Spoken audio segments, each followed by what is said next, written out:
Hi, my name is Eli. My ham radio call sign is KI7IYC, and today we're going to be doing a video on which one of these Yeasu radios do I think is the best. Before we get going, please like, please subscribe, and comment down below. I love seeing the comments. I love answering questions, and without further ado, let's get started.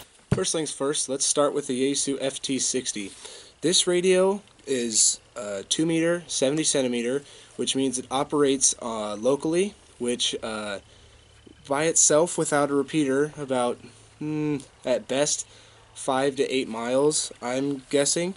But with a repeater you can go much farther than that. I've talked to people 50 miles away with a repeater, but this radio was my first Yeasu that I've ever bought. It was about $150. I bought it in 2015, and it's definitely the most solid handheld I've ever bought. It's pretty heavy, very solid case, and the battery is the longest lasting out of any handheld I've ever seen or had. It's a very solid and compact radio. It doesn't have a whole lot of features. Again, it's really old. I think it came out in 2003 or 4. So, you're not going to get amazing features like a Kenwood THD74 or something like that. So just keep in mind, this radio is very simple, but if you want a radio for camping, for work, that you can drop multiple times and you don't have to worry about it breaking, and you can still rely on it, I definitely do recommend this radio. I have dropped it tons of times. The only thing I've ever seen is there's some little paint chips right here, but there's no functional issue at all. And I've actually broke this antenna before. I dropped it from about 6 feet up straight on the antenna like this, and it just bent sideways, and it took some force, but I bent it back and it still works just as good as the day I got it. So not really too much on this one, but definitely one of my favorites. Definitely very sturdy and very strong, and relatively cheap for a handheld. Actually, a lot of handhelds are in 180 to 200, unless you're getting a Chinese handheld like a Bofeng or an Osheng, I think that's what they're called. But yeah, definitely do recommend this radio. Very strong, very sturdy.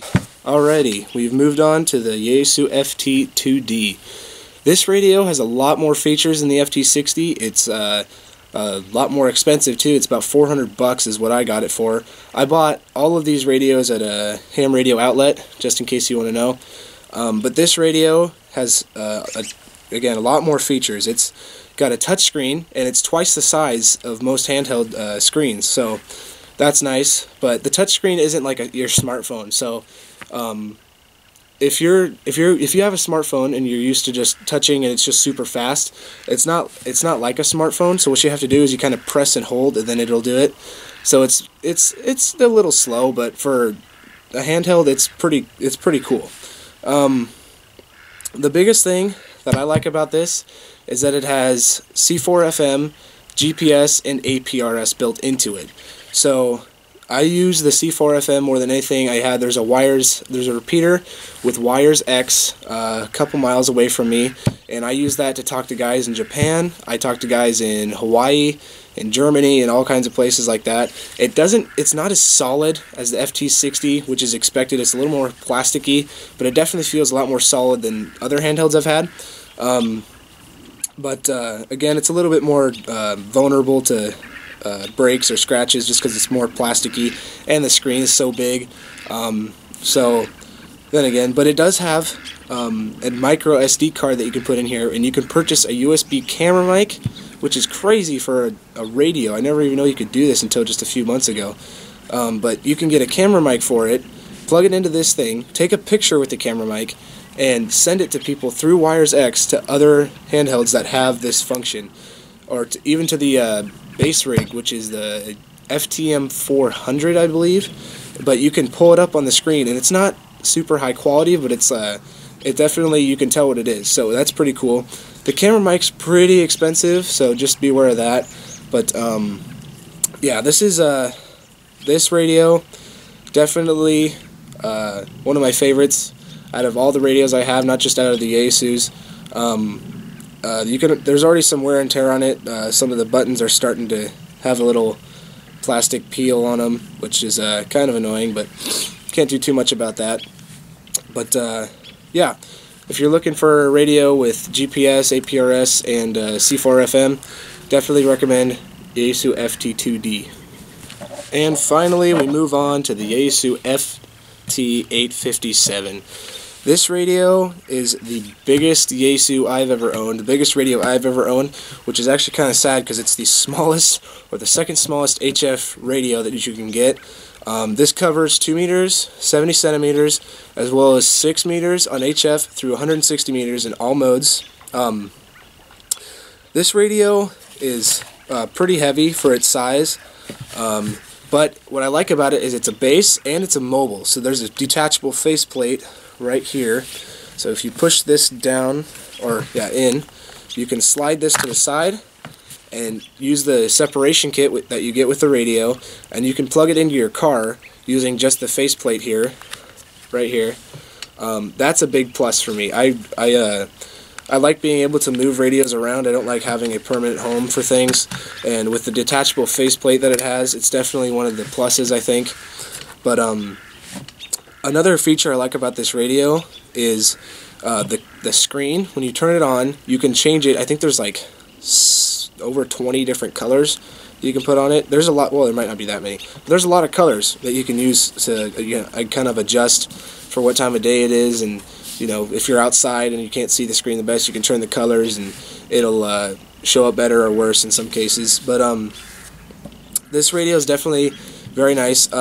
One thing about this one though is it has kind of a noisy receiver, as well as the others that were kind of made around this time, which is the Yeasu 897 and the Yeasu 817.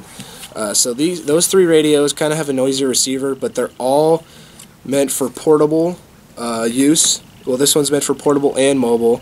The other two are also meant for portable use, so they take some things out that other radios might have for base stations because they suck up power. So these radios are really meant to kind of conserve power. At least those three are, I think. And yeah, so this radio was it's the second base rig I have bought from Yeasu.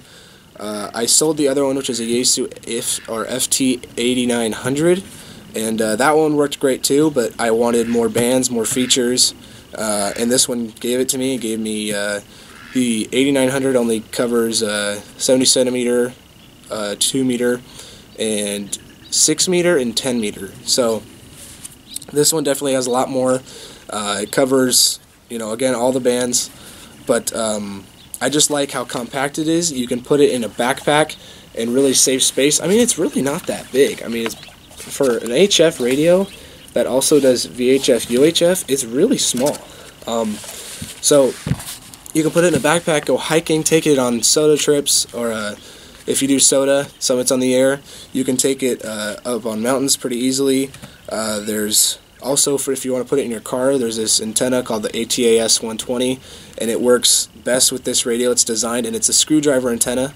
So what it does is when you change bands, it will screw up or come down on the back of your car, depending on the length that's needed or the height or whatnot.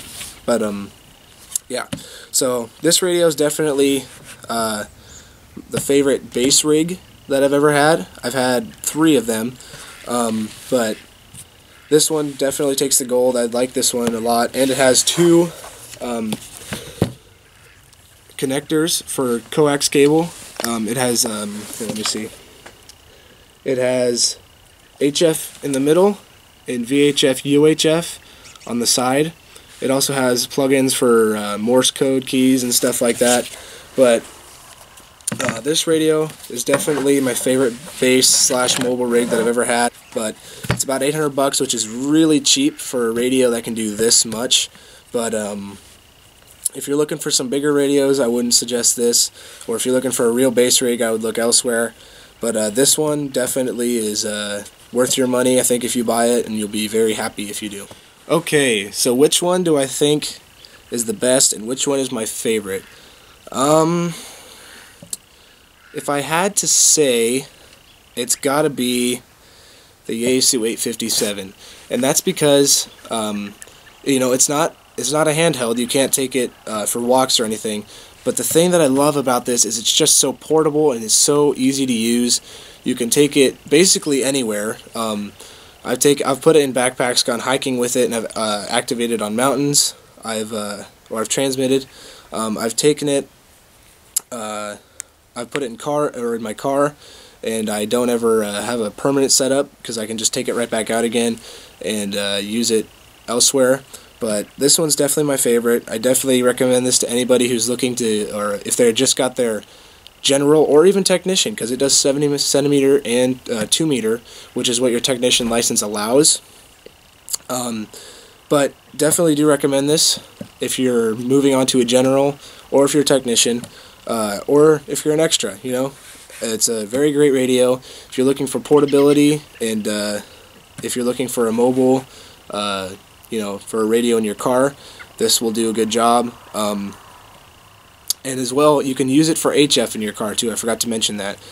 You can get the HF, the ATS 120 covers 70 centimeters, 2 meters, and 6 through 40 meters. So you can even run HF mobile in your car with this radio and that antenna. So this is going to be the winner for this video. And hope that helped some of you guys decide on if you want to buy this radio or if you want to buy one of these radios. These two radios are still great radios. I use these a lot, especially this one because it has a C4 FM, and I talk on that a lot. This radio I take when I'm camping and hiking, but this radio just takes the gold because it has so many features and it's so portable. But yeah, so if you like this video, go ahead and like, subscribe, comment on what you want to see next, and I think that's going to be it for this one, guys. See you later.